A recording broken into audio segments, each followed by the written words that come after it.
Suharyani di YouTube channel tribuntimur.com.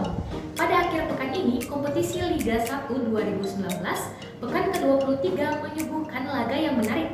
Pertandingan yang menarik tersebut berasal dari laga dua tim promosi, yakni PSS Sleman versus Kalteng Putra. Berikut ini Anda bisa saksikan preview antara PSS Sleman versus Kalteng Putra.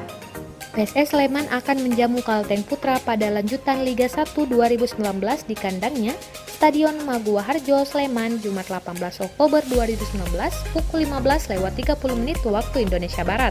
Jelang laga ini, ada kabar tak sedap dari kubu tim tamu Kalteng Putra. Sempat beredar kabar bahwa ada masalah yang membuat pemain Laskar Isen Mulang mogok untuk latihan. Pemain Kalteng Putra mogok latihan di tengah jeda kompetisi pada Sabtu 12 Oktober 2019 lalu. Kabarnya keterlambatan gaji yang membuat pemain enggan berlatih. Pelatih PSS Sleman Seto Nurdiantoro angkat bicara terkait isu negatif yang menerpa Kalteng Putra. Menanggapi isu itu, Seto Nurdiantoro tidak mau ambil pusing. Seto Nurdiantoro lebih memilih untuk fokus mempersiapkan skuad Super Elang Jawa pada laga mendatang. Bahkan Seto Nurdiantoro menganggap berita yang belum tentu benar itu sangat membahayakan. Seto Nurdiantoro berpikir jika memang benar Kalteng Putra ada masalah dan sudah selesai, maka bisa jadi kekuatan mereka bertambah. Maka dari itu, Seto Nurdiantoro lebih memilih fokus pada timnya dibanding memikirkan isu negatif soal tim lawan. Pertandingan mendatang akan menjadi kesempatan bagi PSS Sleman untuk meraih 3 poin di kandang sendiri. Pasalnya, Super Elang Jawa terakhir merayakan kemenangan sebagai tuan rumah pada 23 Agustus 2019 lalu. Saat itu PSS Sleman berhasil menang 3-2 atas PSM Makassar.